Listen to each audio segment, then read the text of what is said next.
Com a palavra. Está me ouvindo? Sim, seu tempo. Com a palavra. Senhor presidente, eu, ouvindo meus colegas, também não poderia deixar de me manifestar, porque bem disse aí alguns vereadores que nós fomos eleitos pelo povo e o povo quer saber o que nós, vereadores, pensamos. Eu fico triste quando ouço alguns colegas dizer que vão se abster do voto. Abster do voto, para mim, é ficar em cima de muro. É não ter uma posição definida. Eu acho que esse assunto nós temos que discutir, sim, na Câmara de Vereadores. Não é um problema só lá de Israel ou lá do Hamas. É um problema que pode vir a atingir o mundo todo. Nós temos que ter consciência. Quem conhece a história da fazendeira e o ratinho vai saber o que eu estou falando. Não se pode dizer que o problema é deles. O problema pode ser nosso também. E dizer que se há gente que é favorável e que sente prazer em matar, é o Hamas. É o Hamas.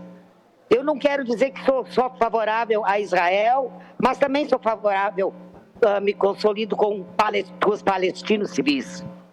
Mas o Hamas, a minha votação favorável é contra o Hamas que provocou. Eu vejo colegas aí que se provocam, eles revidam. Quem é provocado e não revida é muito difícil.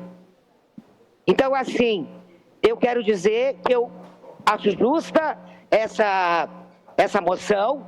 Eu acredito que nós, vereadores, precisamos nos posicionar, porque o problema aqui não é nosso, poderá vir a ser.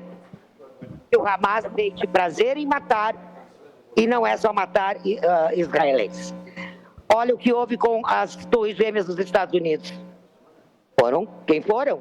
Foram pessoas de bem? Foram pessoas da paz? Não, foram terroristas. Isso não quer dizer que no Brasil também não vem. Então, nós precisamos, sim, debater sobre esses assuntos. Nós temos problemas por causa de alagamentos, nós temos problema na saúde, nós temos problema na segurança, nós sempre tivemos esses problemas. E a gente vai resolver conforme possível, cobrando. E temos que cobrar também de todo mundo a paz. A vereadora Rose falou muito bem, mas nós precisamos manifestar aquilo que nós sentimos. Tudo bem, se você é favorável a um, favorável a outro, tudo bem, mas manifeste. Agora, quando eu ouço que colegas meus não querem, se abstêm de votar, poxa vida, ou tu é a favor ou tu é contra.